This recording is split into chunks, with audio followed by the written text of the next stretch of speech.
Hi mga miss, ito pala ang Penboss Baby Diaper. Okay, Penboss Baby Diaper mga sis, kuha breathable and dry yan mga sis. Mabilis din yan mag-absorb po mga sisi ko. So ito siya, so thin bad absorbent tayo dyan mga miha. Ayan siya.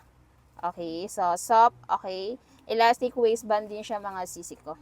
Ang ganda ng pagka-elastic waistband niya. Hindi po sasakit yung pinakabewa ng inyong anakis dyan. Soft po siya. Ayan siya. Okay, so naka-double layer leak-proof din yan mga sisik ko. Okay, so thin and absorbent po tayo dyan. So, ayan siya. Yung pinaka-pad po niya ha, ayan, soft po siya.